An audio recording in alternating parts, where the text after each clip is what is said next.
Senator Romero, thank you so much for that. John, Larry, Councilman, I want to again just praise Senator Gloria Romero for supporting me. She is a Democrat, as you heard. She has not changed her party. And she crossed party lines to support me for all the reasons we are here today. The governor shut down this state in the most severe way than did any of the other 49 governors. A third of all small businesses are now gone forever. One of the things that I believe I bring to the table is that I ran a small business. The business didn't go bankrupt. I didn't liquidate it. I sold it. And it kept going on for years and years. My point is, I know how difficult it is to run a business. There's a term for people who run businesses work 60, 70, 80 hours a week, often on very thin profit margins, attempting to meet a payroll every 2 weeks. It is hard to do. And yet the hopes and dreams of countless Californians were destroyed when this man ignored the very mandate he was imposing on everybody else, sitting up there at the French Laundry restaurant with the very people who donated money to him and the very people who drafted the mandates that they were violating by not wearing masks and by not engaging in social distancing. As John pointed out, people are leaving California for the very first time in our state's 170-year history. It has never happened before. And when middle-class people and working-class people leave, the number one reason they cite is because they cannot afford the cost of a house. The average price of a home in California just hit $800,000. That is anywhere from 150% to 250% above the national average, depending upon what study you read. Leo Hanian, who is a brilliant economist who works for UCLA, teaches at UCLA, says the average price of a home in California is literally 50. The rules and regulations like the California Environmental Quality Act and the environmental extremists that have had a stranglehold over Gavin Newsom and over the lawmakers in Sacramento. The average price of a home is literally 50% more than it would be but for the environmental extremists. It is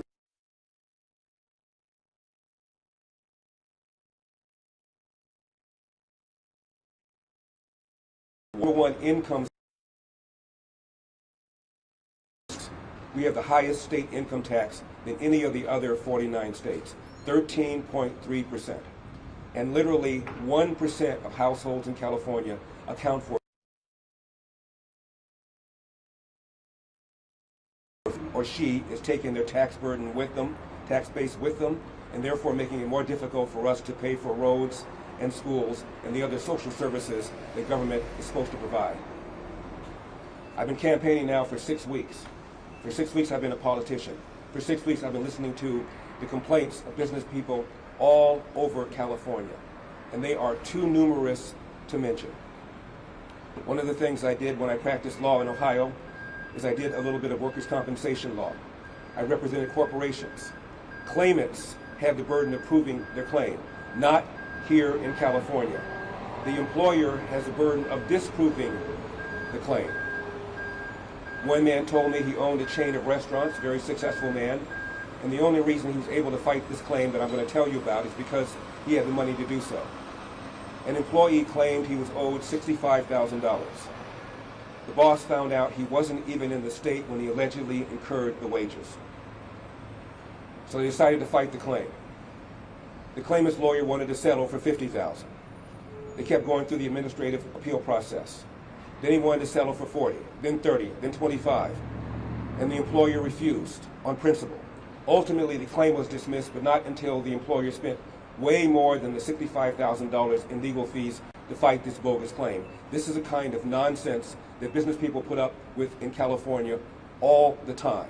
There's story after story after story just like this one.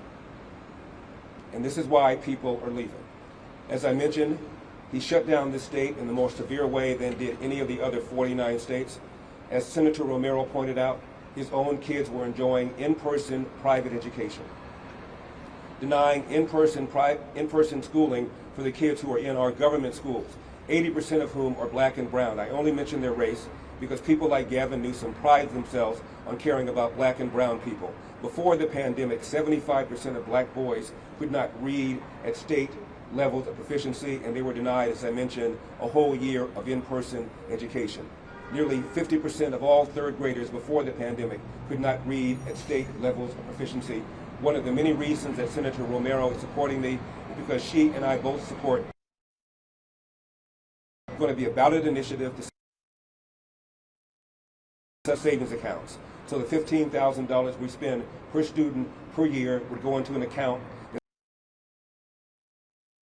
into a charter school, a private school, a religious school, or use that for homeschooling.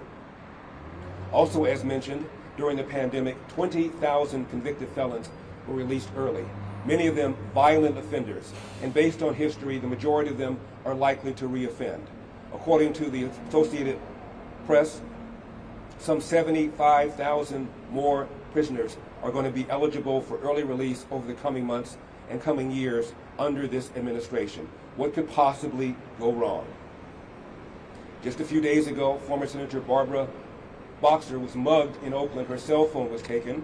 And a few days before that, the Oakland police chief complained about money being diverted from his department because of this defund the police movement.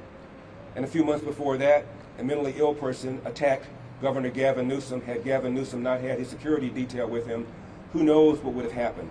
How many people can travel through our cities with security detail? So crime is going up, the cost of living is going up, homelessness is going up, the quality of our schools are going down, business people are leaving. So far this year, more businesses have left than have left all of last year. And the rate at which businesses are leaving is twice the rate at which businesses have left the previous 3 years. There's a magazine called CEO Magazine. It's been around 17 years. And for 17 years, they've asked CEOs around the country which is the best state in which to do business and which is the worst, based upon taxes, based upon spending, based upon regulations, based upon whether or not there's a pro-business or an anti-business atmosphere in that given state. And for 17 consecutive years, California has been determined to be the worst state in which to do business. We're having rolling brownouts, for crying out loud.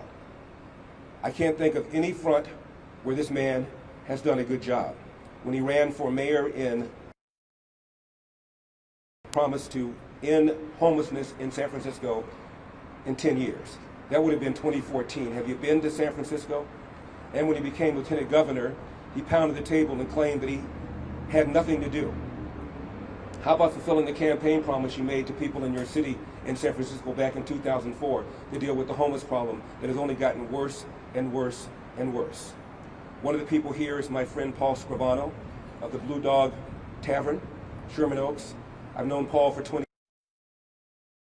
Paul works 60, 70, 80 hours a week, very thin margins. I've seen him complain about the homeless people living near his bar. I've seen him complain about and has been paying workers not to work. It is why we've only recovered 50% of our jobs pre-pandemic when the national average has been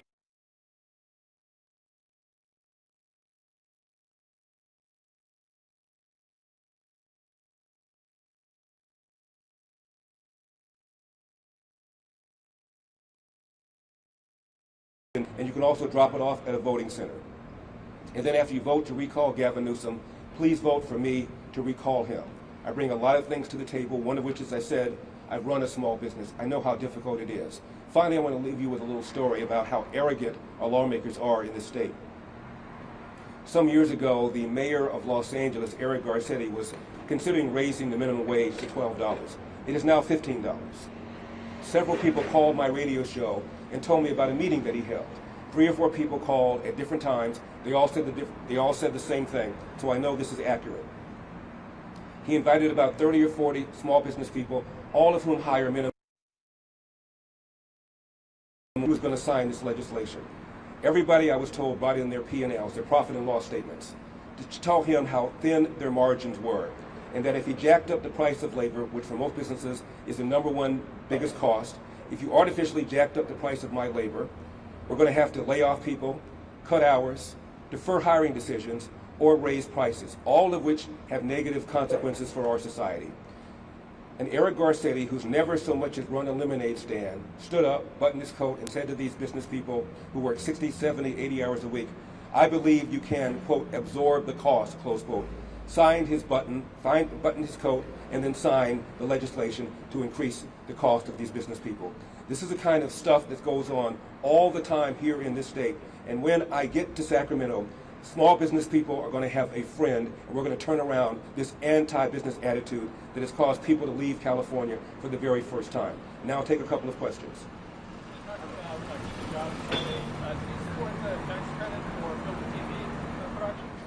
You know, I find it interesting, he asked me, do I support the tax credit for film and TV productions?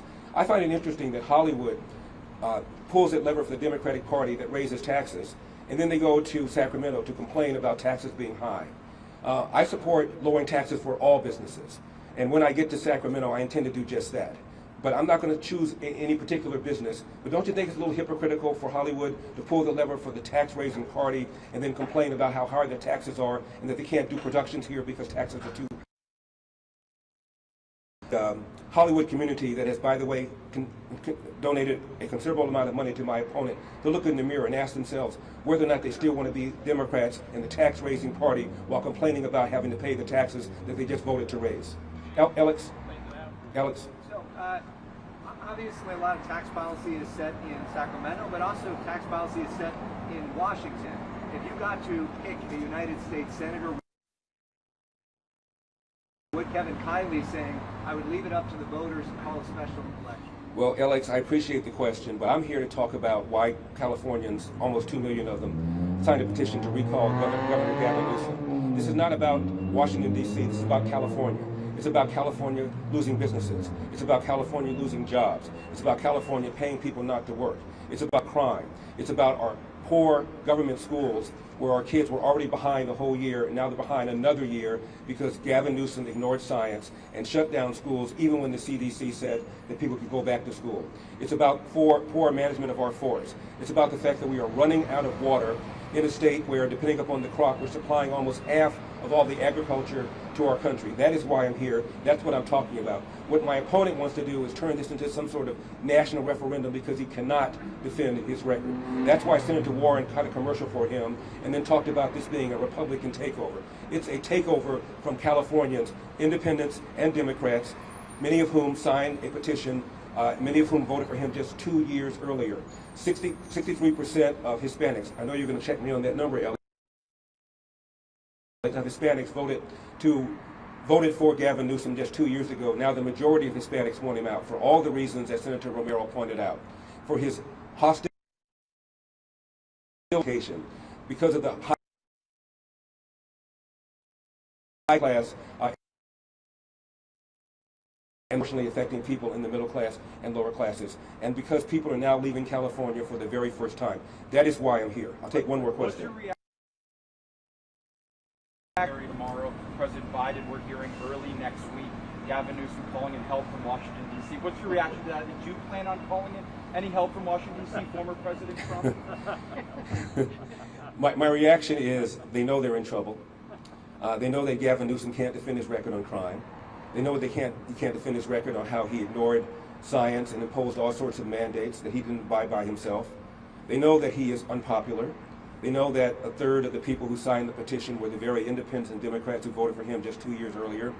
They are deathly afraid that Larry Elder from the inner city, who went to public school, is going to break the stranglehold that Democrats have had over blacks and browns for decades, because they've been pulling the lever for the very party that's been thwarting the #1 route to escape poverty, and that is to finish high school, to at least get a high school degree that shows you can read, write, and compute at grade level. And all too often, when people do graduate from our urban schools and they go on to Tri-C or to a 4-year school, they end up taking remedial math and remedial English because their education in high school was substandard. That's why they're here. That's why they're scared. As I said, Californians are hurting, and they couldn't care less what Kamala Harris says. They couldn't care less what Joe Biden says. They know they shouldn't have to trade a gallon of milk for a gallon of gas, and that's what many families in California all too often are facing. Thank you for the question. Thank you. That's it. Thank you. That's it. Thank you. Thank you. Governor Newsom is also making this about you personally.